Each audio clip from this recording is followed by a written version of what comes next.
Sebab Hakimi adalah orang yang paling tepat dan paling tahu apa perilaku Mbappe atas padang. FIFA keluar statement heartbeat bola tu tak naik pun. Dia kata tak ada curve, so tak ada sentuhan. Benda tu lah sepatutnya dia guna VAR, betul lah. Yes, kita tak nafikan kualiti France. Tapi kalau aku adalah manager Morocco, aku still akan start Ismail Saibari.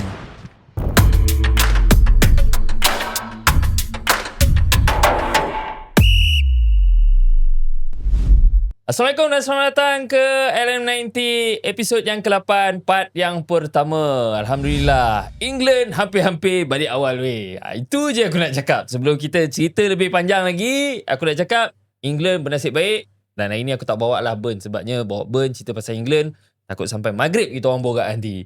So, bersama dengan aku hari ni untuk episod yang ke-8, of course lah ada dua orang tetamu. Seorangnya nampak agak murung lah hari ni. Mungkin disebabkan oleh dua-dua tim dia dah pun dihantar ke airport. Apa khabar Bro Hans? Khabar baik, Alhamdulillah. Murung juga sebenarnya dan bersedih juga sebenarnya. Sedih. Tapi dah biasa. Dah biasa? It's okay, tak ada masalah. Tak ada hal. MU Jahanam, ketiga-tiga tim aku dalam World Cup kali ni pun balik awal. So Sama it's naik okay. Sama naik Tak apa. Kita dah ready off. Alright, Bro Hans, aku last episode aku bawa masuk Bro Hans Kopiori. Kau pun tahu kan? Siapa? Anip. Bro Hanif. Apa nama dia dalam segmen tu? Bro Hanif. Nip, jaga-jaga Nip Aku saman kau lagi. Itu trademark tau. Jaga-jaga. Okay, so untuk hari ni aku nak bagi tahulah sebab dalam ruangan komen tu banyak yang tak puas hati. Okay. Asal tak bawa masuk Bro Hans? Kenapa ada Burn saja? Kenapa bawa masuk Anip katanya? Okay. Tapi nak ingatkanlah kat diorang kan, kita betul. ada KPI kita untuk capai 10k subscriber masih belum tercapai. Dan nak invite guest-guest ni bukanlah percuma guys. It's not gratis, okay? So yang percumanya apa Bro Hans? Yang percumanya like, share dan juga subscribe. Yes. Make sure korang buat benda tu. Okay, thank you Bro Hans. Dan Bro Hans, aku dekat Threads adalah up. Okay.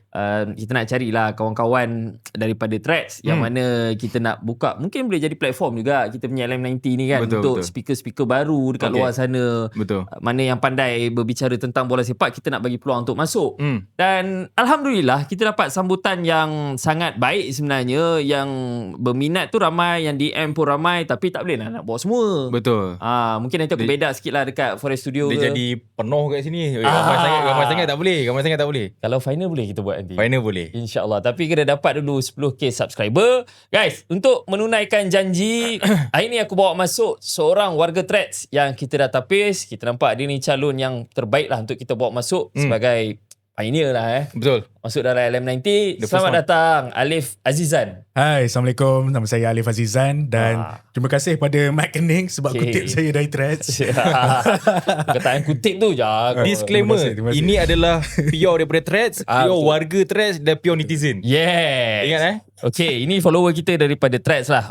Background kita dah tanya dan of course lah, masing-masing ada kelebihan dan juga kekurangan masing-masing. Harap korang boleh berbesar hati untuk terima lah siapa pun yang kita orang bawa masuk Bro Hans Jangan terlampau kritikal lah. Yes. Santai. Semua orang perlukan peluang, perlukan platform. Betul. Jadi Lip, mungkin kau boleh share sikit tentang diri kau. Kau asal mana, sokong tim mana World Cup ni? Share lah. Okay, first of all, nama aku Alip. So untuk aku seorang freelancer sekarang dan dulu aku pernah buat sebagai tech journalist lah. Okay. So kerja aku adalah aku cover berita pasal teknologi, phone, laptop yang baru keluar. So that's the gist of it lah apa yang aku buat. Alright. So sekarang ni aku freelance. Kalau ada job-job MC ke, hosting ke apa, kalau ada ruang dan masa aku ambil lah. Okay. Menarik. Mana yang nak kenduri kahwin tu sila lah. Boleh. Okay. Alright. Sebelum kita pergi jauh Lip, Bro Hans, aku nak tanya kau lah Lip. Kau memang follow LM90 ke macam mana? Okay, dia ceritanya menarik juga sebenarnya share sebab aku betul-betul outsider. Okay. Faham tak? Aku bukan jenis orang yang betul-betul dah ada member-member dalam podcast ke apa ke. Aku memang total outsider yang neutral. Betul. So macam mana aku boleh dapat peluang ni adalah first aku follow Layan Je lah. Shout out to Layan Je sebab diorang bagi aku chance untuk muncul sebagai guest lah untuk diorang punya event watch along tu. Dan daripada situ barulah aku nampak dekat algoritma aku tu naik podcast-podcast tempatan. Dan salah satu daripadanya tu lepas minit 90. Sorry. So daripada lepas minit 90 aku tengok konten dia orang macam menarik. Tapi masa tu aku just tahu je lah yang diorang ni ada. Lepas beberapa hari tu tiba-tiba naik dekat tracks aku. Dia orang tengah cari gas. Aku macam okay lah. Aku cuba nasib juga lah. Okay. Jodoh lah. Dan Dia jodoh. sebenarnya jodoh tak ada ni dia takkan lagi. Dia ada satu jalan dia. So inilah jalan dia. Tahniah, selamat datang. Terima kasih. Okay, rezeki. since kau memang ada follow kita orang, ada tengok kita orang punya video, Betul. aku rasa tak salah kalau nak tanya sikit lah. Pendapat jujur kau apa yang best tentang LM90 dan apa yang tak best? Jujur je. Aku rasa Sabar. Sebelum kau jawab, aku Belum. beritahu awal, jangan jilat. Kau jilat pun kita orang tak panggil kau punya LM90. Tak ada. Okay, gerak. Okay. Gerak. Aku rasa benda ni macam relax lah. Aku sejenis yang follow local podcast juga. Macam Jugador, Ya. macam Pala Bola. Aku suka mendengar. Kalau aku bawa kereta, aku suka mendengar kan. Okay. Dan ada satu kali tu aku try lah. Aku bawa kereta sambil aku dengar lepas minit 90. Dia macam, dia relax kan. Kau macam dengar-dengar boleh, Okay. informatif gak lah benda tu. Pada masa yang sama kau boleh gelak. Yang tak best aku tak tahu doh. Sebab aku pun Ya. kalau aku mendengar, aku tak ada tune kata apa ni Mamat ni sembang merepek. Tak ada. Aku macam gitu. Macam okay. tu. Agree to lah. disagree lah. Agree to disagree. Tapi kita pesan awal-awal lah Burhan. Next time kalau kita bawa orang, aku nak dengar yang tak best tu. Sebab that's the only way to improve right? Kan? betul, Kenapa betul. kita nak takut? Betul. Tak apa. Alip, sebelum kita pergi lebih jauh, aku nak terus masuk ke segmen yang pertama. Okay. Iaitu apa cer? Sekarang ni nak ceritakan tentang match quarter final ni match yang besar. Tapi ada tak match pada korang yang boring gila? Aku start dengan kau dulu lah Burhan. Boring Boring. Aku describe kan match France Morocco lah. Boring Bagi aku boring untuk level tengah tinggi macam tu dalam stake yang either one sepatutnya fight sehabis baik. Contoh fight yang boleh aku bagi example game Mexico menentang England, itu one of the best game generational yang aku pernah tengok, yang aku saksikan, dan aku rela tengok game tu selama 2-3 jam, tak kisah. Tapi for me game for France Morocco is a bit disappointing lah. Okay, untuk kau pula Lip, macam mana? Ada game yang konteks dia less entertaining lah. Maksudnya kita macam Bro Hans kata, kita mengharapkan fight yang lebih, tapi referee yang beraksi lebih. Contoh. Aduh, soalan kau ni macam nak trap aku. Tak ada, kita cuba. Okay, dia macam ni lah. Daripada segi entertainment dan quality match, daripada aku tengok Argentina lawan Switzerland sebenarnya. Okay. Masa first half tu game dia agak hamba juga sebenarnya. Dia start Argentina score, kemudian Argentina totally control lah first half tu. Dia bosan gila sampailah ke bila Dan Enjoy score tu. Dan Enjoy score tu equalizer, lepas tu Mamat tu kena buang, Brilliant Bolo tu kena buang padang. So kat situ baru aku nampak rancak. Tapi rancak dekat Argentina menyerang lah. Masuk extra time tu baru aku nampak Switzerland ni dia macam ada urgency sikit. Okay, kena attack ni, kena attack ni. Okay. So barulah entertainment dia tu sampai. So kau Kalau tak first half pilih game tu disebabkan oleh Swiss punya gameplay lah. Betul? Dia nak kata Swiss punya gameplay tu Kedua-duanya. Okay, tak apa. Jangan pergi jauh-jauh. Nanti kita akan cerita tentang match tersebut dalam part yang kedua. Maafkan saya. Okay. Kita nak terus masuk ke part yang segmen yang kedua, iaitu match of the day. Kita nak fokuskan match England menentang pasukan Norway. Expectation before the game, Bro Hans, of course kita nak tengok mampu tak sebenarnya midfield England ni kekang trio Odegaard, Sanderberg dan juga Patrick Berg. Tak silap aku kan? Tiga orang ni. Sebab apa? Tiga orang ni dalam match Brazil memang totally dominate midfield Brazil. Betul. Yang dah tak ada kaki. Cuma dalam match ni aku rasa, aku tak tahu pendapat kau macam mana. Kau adakah benda tu mencapai expectation kau ataupun game ni pun boring tak? Tak. England versus Norway adalah satu game yang bagi aku dia dah, walaupun dia memang agak rendah daripada game England Mexico, tapi sebenarnya vibe fighting tu sampai pada aku. Dan aku suka gila. Dan aku sangat-sangat adore dengan tim Norway ni sebenarnya. Bila tengok daripada, bila je nak cerita pasal tim Norway dalam World Cup kali ni, dia bukan pasal Haaland, dia bukan pasal Odegaard saja. Tapi yelah Berg, lepas tu banyak juga player daripada kelab macam Bodo yang wakili tim Norway ni. Bodo tu kau tak berkenan kan tim tu? Betul, tak berkenan. Tapi bila tengok dalam World Cup ni, dia macam vibe dia lain lah. Tapi Alip, aku nak alihkan kita punya topik perbualan ni ke arah player England juga. Adakah aku nampak dia orang agak struggle dalam match ni sebabkan Mexico punya game? Honestly, I would agree to disagree lah. Sebab bagi aku baik daripada segi kualiti setiap pemain kecuali DJ Spence lah. Okay. Aku tak tahu macam mana nama dia boleh Robocop. lekat kan. Robocop. Robocop. Yeah, pakai Itu ni pelik kan. tu. Pelik tu. Itu style baru tu. Style baru. Kalau daripada segi kualiti setiap player individually, aku akan letak England sebagai pasukan yang lebih superior lah untuk aku. Of course lah. 1000%. Tapi masalahnya sekarang ni, England, masalah dia bukan pada kualiti, tapi dia lebih kepada creativity. Sebab bila kau dah drop player-player macam Cole Palmer, Foden semua tu, kau punya source of creativity tinggal kat siapa? Harry Kane. So daripada situlah masalahnya datang. Sebab bila kau ada satu source dan Harry Kane kena drop, benda tu dia akan buat attack England jadi predictable. That's why diorang physically susah nak cope dengan Norway punya tengah tu. That's why aku relate balik kepada apa yang kita pernah borak kan before. Aku pernah cakap pada benda tu kan. Palmer, Foden. Bila kau Tuchel tak bawa player macam gitu, number 10 yang prolific, yang create chances, dia akan jadi benda-benda macam ni lah. Cuma ada satu benda yang aku sangat-sangat tak berkenan dalam World Cup kali ni untuk England. Betul. Siapa dia? Tuchel. Aku tak berapa gemar dengan dia punya perangai untuk riot ataupun rebel selepas game. I don't like it. Sebab ingat, ini bukan liga. Ingat permainan liga berbeza. It's a long term journey. Tapi permainan tournament sangat-sangat berbeza. Engkau tak boleh dropkan moral player engkau dalam tournament sebab game 2-3 hari je berbeza. Ingat. Ingat England menentang Mexico tu is one of the best game yang aku tengok dalam World Cup kali ni, dan player-player yang kau perform dan buat sehabis baik. Contoh, dalam performance yang macam itu, bila agak drop sikit menentang Norway dan kau dapat result, kau patut enjoy. Patut bersyukur lah. Kalau aku as a manager, aku akan enjoy gila sebab okay, teruk gila dah sebelum. Ini kau dapat result juga. 100% kau backing je player-player kau. Sebab ingat selepas ini game apa? Game yang sangat-sangat besar menentang Argentina. Lagi teruk. Argentina dan juga Persatuan Pengadil. Argentina, FIFA, Infantino dan sebagainya. Okay, Alip, kalau kata kita tengok gol pertama Norway gol pertama Norway, kita tahulah ada yang memperdebatkan berkenaan dengan Kane yang jatuh. Pada engkau, adakah gol tu sepatutnya dikira?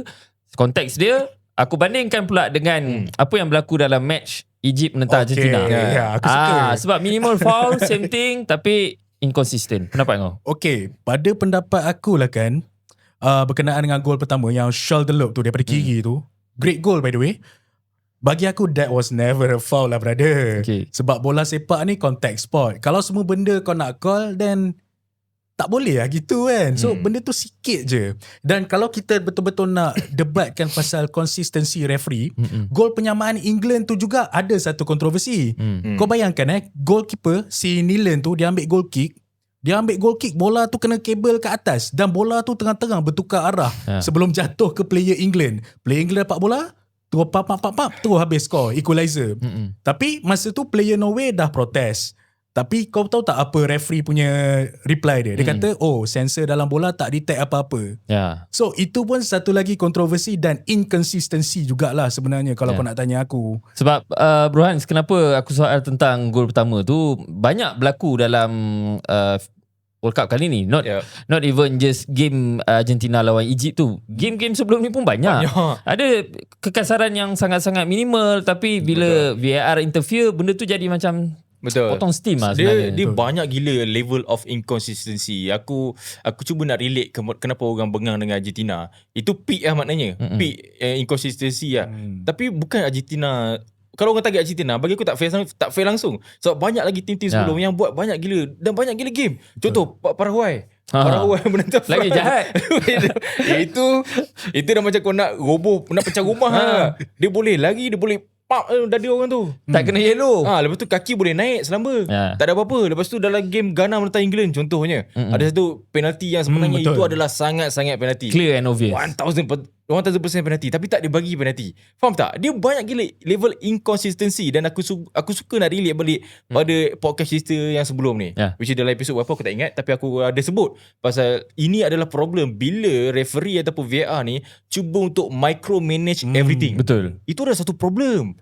Sekarang ni bayangkan di tahun 2026 kau try to micromanage everything. Imagine dah lagi 4 tahun dalam World Cup yang the next. Kalau kau micromanage, kau buat benda-benda baru lagi, kau introduce lagi benda-benda baru sebelum World Cup. Imagine setiap rule yang baru ni hanya adalah seminggu ataupun 2 minggu saja sebelum World Cup berlangsung. Betul. Ingat benda-benda tu. So bagi aku bodoh kepada VR, bodoh kepada FIFA, bodoh kepada diorang Sebab kalau kita tengok balik, even UEFA pun ada benda yang FIFA dah introduce dia tak follow. Ya. Semi automated yang offside punya tu dia tak follow. Melampau sangat. Sebab sangat. of course kita tahu benda tu akan membantu, tapi bila kau terlalu micromanage, benda tu dia dah tak seronok sekarang. Tak seronok satu. Kita back to real life. Contoh, kalau kau bekerja di office, aku rasa benda ni orang boleh relate. Okay. Kau bekerja di office, team leader kau ataupun manager kau micromanage setiap apa yang kau buat. Betul. Contoh, kau pergi isap okok, apa jadi? Kau masuk lambat 1 minit, apa jadi? Kau kan rebel weh. Ya. Kau faham? Tak boleh. Bagi aku tak boleh. Dia sebab yang main manusia. Betul. Yang main manusia dia ada kontak. Kita ada kontak, kita ada cara kita bercakap. Kan lah Almiron punya Tutup mulut kena red card, brother. kena rekat. Okay, sampai tahap yang apa web kan, yang webcam tu, spider webcam Spider tu. web. Orang siap cari law tau untuk benda tu. Ya. Gila tau. Tapi benda tu pada aku lah, kalau betul lah benda tu menyentuh kabel spider web cam tu, kau tak payah tunggu pun. Dia kata FIFA keluar statement, keluar statement, heartbeat bola tu tak naik pun. Dia kata tak ada curve, so tak ada sentuhan. Cuma kalau kau tengok melalui VAR, benda tu lah sepatutnya dia guna VAR, betul lah. Patutnya 1000%. time tu lah referee check kan. Check tu pump. Terang-terang mata kasar. Betul. Bola tu berubah. Dia mengubah trajektori bola, masalah dia. Betul. Dan bola tu kau nampak daripada macam ni pergi, dia pergi turun ke bawah. Betul. Piala Dunia kali ni adalah Piala Dunia dengan small details. Kau faham tak? Disebabkan benda-benda kecil macam ni lah, dia boleh mengubah nasib sesebuah tim tu sebenarnya. Ya, tapi Rohan, aku nak sentuh lebih lagi tentang komen Tuchel lepas match. Sebab apa dia kata hari ni kita sangat-sangat bernasib baik lah. Aku translate lah. Dia cakap bahasa Perak. Kita bernasib baik yuk.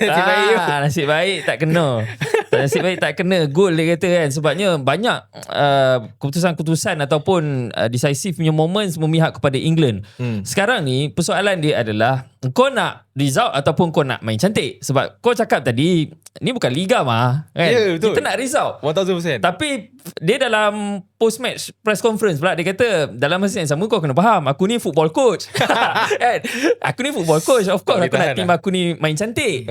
Tapi macam mana seorang football coach dekat level macam tu boleh berfikir sampai kan Jude punya respon tu seolah-olah macam tak puas hati gila kan. Jude macam okay, kau macam kau nak kena dia, faham tak? Aku faham. Sebab tu aku try reiterate balik. Tengok pada Jude punya reaction juga. Dia pun rasa benda tu tak fair. Sebab diorang dah lawan, diorang dah fight. Ingat Norway bukannya tim yang biasa-biasa. Untuk this World Cup nama je Norway, tapi Norway punya performance tengok macam mana, level dia macam mana kan. Tapi again lah, rasanya mungkin sebab faktor ini adalah kali pertama Tuchel manage national team. Betul. So dia macam terbawa-bawa style club. Apa ni, Chelsea, club Dortmund dia dulu. Sebab yelah sepanjang hayat dia kan manage club kan. So dia tak ada experience international. Mungkin selepas ni dia akan belajar lagi banyak lah. Okay, Alip, kita sentuh sikit tentang Norway lah. Sebab apa nanti fans Norway banyak dekat thread sekarang. Okay, sentuh Fans sikit. Norway ke fans Haaland? Fans Arsenal. Ada Odegaard. Ada Odegaard. Okay. Ramai yang memperkatakan Haaland seolah-olah hilang dalam match ni. Pada aku pula, Haaland dah hilang dalam 2 match sebenarnya. Cuma hari tu dia muncul balik 10 minit terakhir dalam match menentang pasukan Brazil. Komen kau tentang kenapa sebenarnya Haaland ni kita nampak tak efektif langsung dalam 2 match terakhir? Okay, I would disagree lah. Aku sangat tak setuju dengan pendapat bahawa Haaland tak efektif ataupun hilang dalam game ni. Sebab seorang striker, kau tak boleh expect seorang striker untuk beroperasi seperti seorang midfielder atau defender. Dalam game tu, kalau kau tengok pergerakan Haaland betul-betul, that's a textbook striker punya movement. Di mana bila aku perasan kalau Soloth dapat bola sebelum insiden tersebut, kan, tiap kali Soloth ataupun Shelderlop dapat bola, aku perasan dia akan lari ke near post dulu sebelum dia akan lari ke tengah untuk membuka ruang ke bahagian tengah tu. So, daripada pergerakan seorang striker tu, kau dah boleh expect dia untuk menantikan cross tau sebenarnya. Dia sebenarnya menunggu suapan-suapan. Okay, kalau macam dalam game Brazil, kenapa dalam game Brazil dia efektif? Sebab dia dapat apa yang dia nak. Bola dekat tengah, tunggu dia nak ambil step, pump, terus habiskan je. Okay. Tapi kalau dalam game menentang England ni, kita tahu macam mana kualiti midfielder untuk England tu, Declan Rice, lepas tu apa tu? Anderson kan? Anderson tu, diorang tak bagi ruang untuk Kane bernafas. Kau faham tak? Because at this point, benda-benda kecil macam aku cakap tadi, small details. Kalau kau close ruang untuk Haaland, kau tutup segala passing lane dia, member tak akan boleh buat apa-apa, and that's not because of his fault, that's because of the England punya brilliance. That's why benda ni boleh relate kepada Cristiano Ronaldo. Benda ni boleh relate. Aku nak tanya sebenarnya Burhan, sebab apa orang selalu memperkatakan Ronaldo ni tak efektif sebab dia dah tua, dia tak berlari. Tapi orang lupa striker ni kadang-kadang tak perlu banyak berlari pun. Betul. Sebab tu bila nak cerita pasal posisi striker ni, kita kena faham dia ada banyak jenis striker. Dia ada center forward, dia ada advanced striker, dia ada false nine, dia ada banyak. Dia ada jenis type-type macam Kai Havertz, dia ada type-type macam Fernando Torres, Pocher. Dia ada banyak. Dia ada macam Lukaku yang sama macam Haaland juga, kau tak nampak dia tiba-tiba dia score. Betul. Dia banyak gila type-type ataupun jenis-jenis striker, sebab di langkauan umur yang sekarang ni Ronaldo dah memang level tu. Betul. Dia just macam as a shooter, as a scorer, itu saja sebenarnya. That's why untuk critical sangat terhadap Haaland, bagi aku is not fair juga. Faham dia memang by on stats, by on mata kasar memang kita tak nampak lah. Betul. Tapi let's say dia score ataupun Dia akan jadi macam game lawan Brazil lah. sama. Orang akan Sama. agungkan dia juga. Orang akan angkat dia juga. Yeah. So that's why itulah lumrah ataupun asal garam menjadi striker. Kita tengok juga ada peluang-peluang untuk dia menjaringkan gol. Solot tak nak jolok bola dekat dia. Dan ada satu crossing, aku tak satu crossing pun, member macam asal hantar je. Betul. Tu pun dia boleh dapat dan Pickford boleh save. Aku rasa any other keeper that will have been a goal sebenarnya. Betul, one of it. Dan ramai juga yang kecam Solos, aku perasan. Tapi kita kena faham itu bukan posisi Solos. Betul. Agak-agak lah bagi strikers 195 yang sama tinggi dengan Haaland main posisi wing. right wing. Tak jadi apa Dia macam Ekitike kena main wing Ekitike okey lagi sebab Ekitike Dia dia ada ada pace. agility. Dia ada pace, dia ada agility. Dia ada technical sikit. Solos Yang tak ni tak memang ada tak apa. ada. Ini betul-betul tiang. Betul-betul tiang dengan apa, kalau tiang lampu tu kan, kepala dia macam tu. Itulah kepala dia. Tiba-tiba dia siapa tengok game Atletico Madrid, dia tahulah macam mana permainan Solos macam mana. Dan aku sebenarnya sangat-sangat sedih sebab Norway ni underdog team yang tengah sedap. Dark horse yang sebenar. Aku kalau ada game yang dia sepatutnya step up, play macam Odegaard tu semua, inilah game dia. Cuma of course lah, bila dah kalah ni kita ceritalah pula kan England nasib baik dan sebagainya.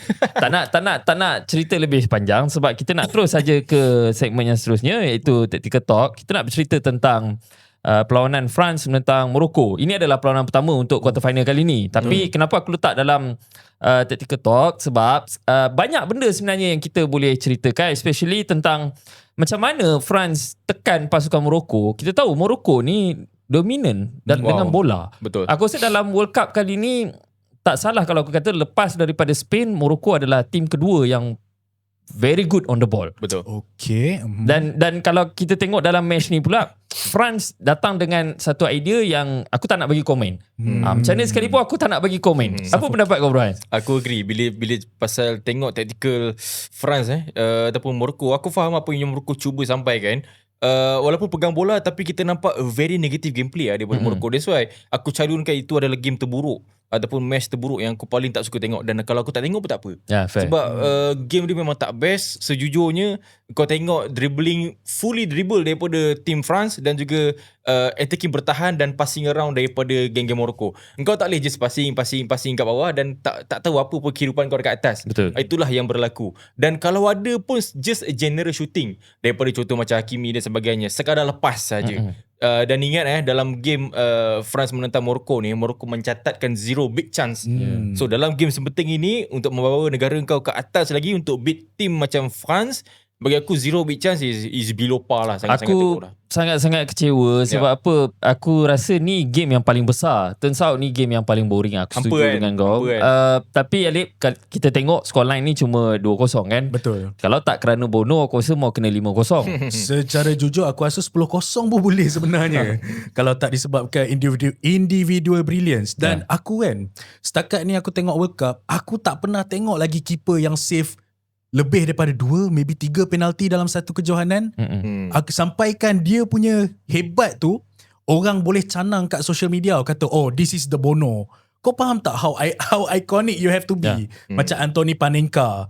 Lepas tu dia punya teknik membuatkan orang ingat sampai berzaman. Sekarang kita ada The Bono, kan? Dan lagi satu, aku sebenarnya suka untuk sentuh bab ni. Kenapa Morocco bermain dengan cara diorang? Sebenarnya blueprint ni Canada dah tunjuk dah kat kita itu. Okay. Masa game round of 32 itu kan, ke round of 16. Diorang dah tunjuk dah macam mana kita nak bagi Morocco ni bertahan di kubu sendiri sepanjang first half. Ya. Okay. Dan lagi satu, kenapa Morocco ni ibarat tak melawan? Sebab dia hilang dia punya talisman striker tu, Ismail Saibari. Okay. Bila kau sebagai satu tim, kau hilang kau punya player yang memang focal point untuk pegang bola, kat situ je dah teruk. Sebab dia punya pengganti dia, Onahi, Rahimi, diorang with their respect lah. Yeah. Diorang adalah striker yang bagus, kualiti dia, tapi apa yang diorang offer tu tak sama dengan apa yang Ismail Saibari bagi. Kalau cerita nak pasal Morocco ni, aku teringat before Enesri.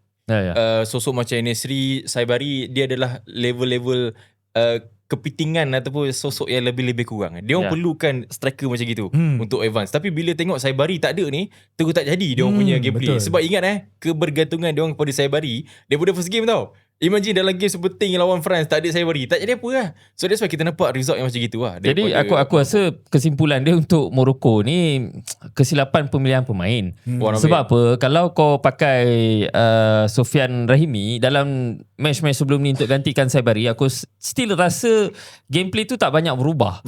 Cuma bila kau pakai susah nak sebut dia ni, player Sunderland tu, James Dine Talbi. Talbi Player Sunderland kan.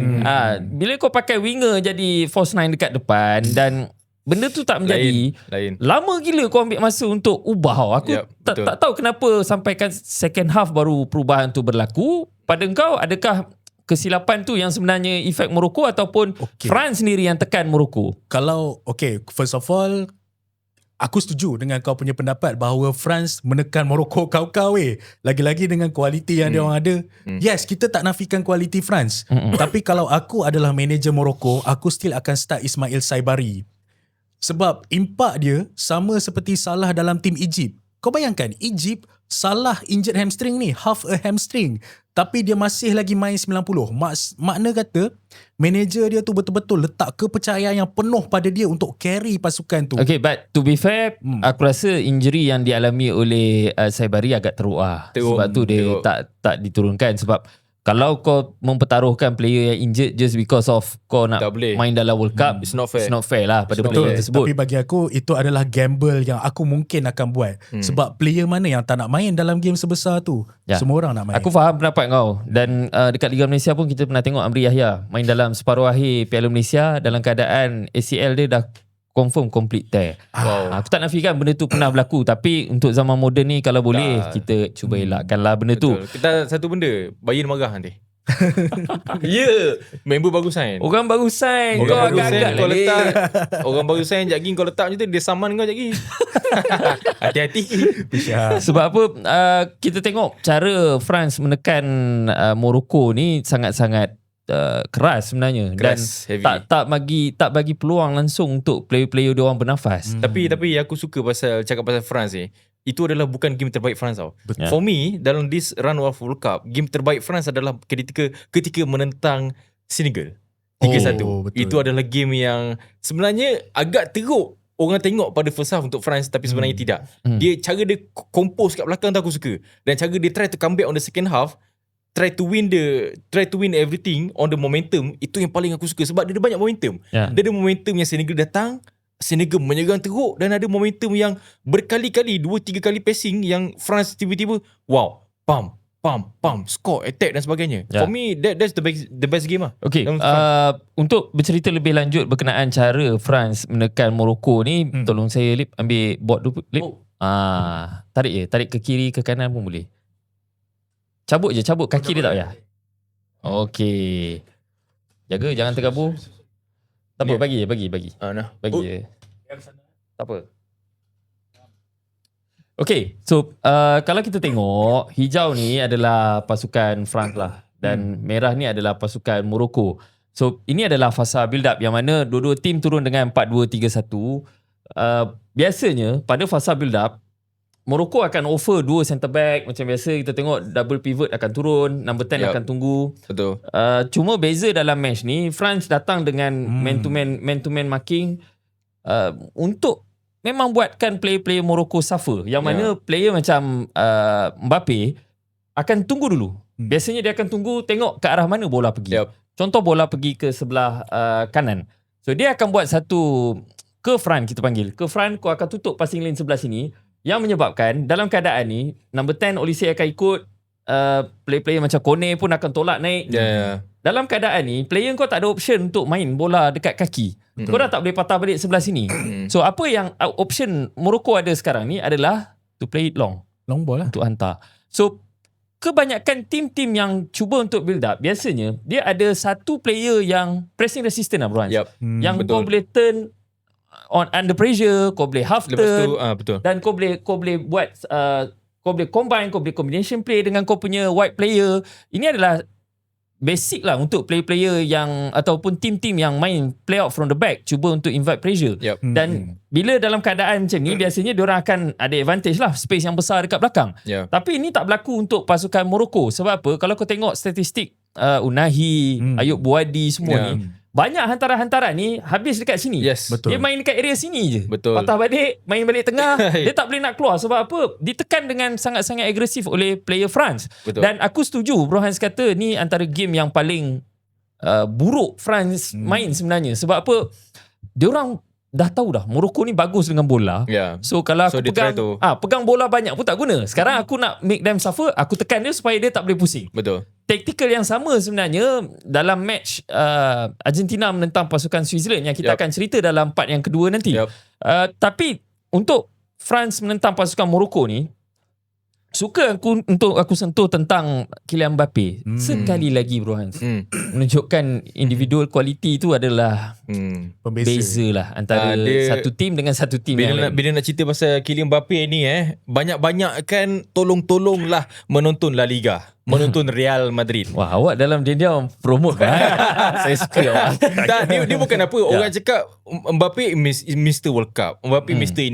ini. Tapi masa Mbappe break the record, break the entire things, Ronaldo punya record semua dia habiskan, orang tak cakap apa-apa pula.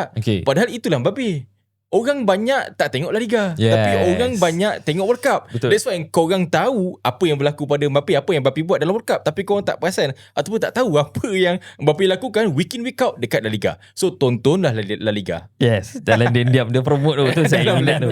Cuma Alip, aku nak sentuh sikit tentang antara outlet utama pasukan Morocco yang dalam match ni dia pun agak menyepi, iaitu Brahim Diaz. Not just Brahim Diaz, aku nak sentuh Hakimi dulu.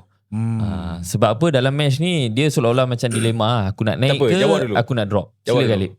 Okay, bagi aku kan Achraf Hakimi sangat disappointing lah. Sebab dalam game tu aku tak nampak apa yang dia nak offer kepada tim tu, baik daripada segi movement ataupun passing lane. Tapi aku nampak kalau ada set piece dia orang pertama yang ambil. 100%. So aku macam okay lah kan, mungkin itulah dia nak cuba buat kan. Faham. Tapi secara jujurnya Achraf Hakimi, aku tak pasti sama ada itu adalah tactical command daripada manager Morocco ataupun itu bergantung pada decision making dia sendiri. Sebab Morocco kau dah tahu, dia dah kena dia dah sangkut dah, dia dah kena tekan dengan France kat situ.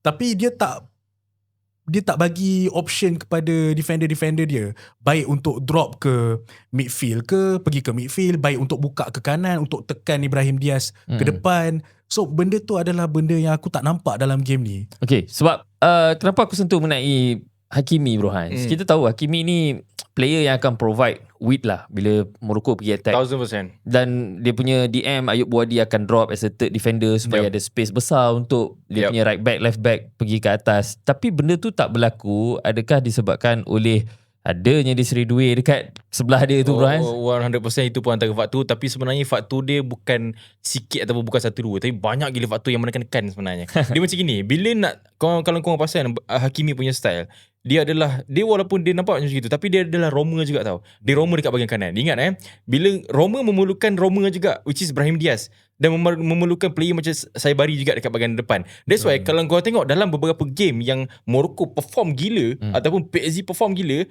akan ada satu line dekat bahagian kanan, striker, winger, dia. Tiga ni mesti akan connected dan mesti akan hijau rating performance. Tak percaya kau pergi tengok game-game yang dia orang main. Percayalah. That's why bila Brahim Diaz out, Hakimi out. Sebab takkan Hakimi nak bawa bola sampai ke depan gawang dan terus shoot depan on target satu. Tak akan berlaku macam gitu. So that's why. Dan selain daripada tu, faktor kedua, member dengan Mbappe lah. Ya. Member rapat lah. Itu Dia kamcing sangat. antara benda yang orang Kamcing sangat. petikaikan. Kenapa dalam match sepenting ini Hakimi tiba-tiba hilang? Adakah tengah berkawan dengan Mbappe kat atas? Sebab apa? Pada aku pula aku lebih kepada melihat faktor adanya Mbappe dekat lebih berat dekat belah kiri. Kalau kita tengok heat map tu dia banyak duduk kat sebelah kiri. Betul. Sebab apa? Dia adalah seorang defender terbaik lah aku rasa untuk France dalam match ni.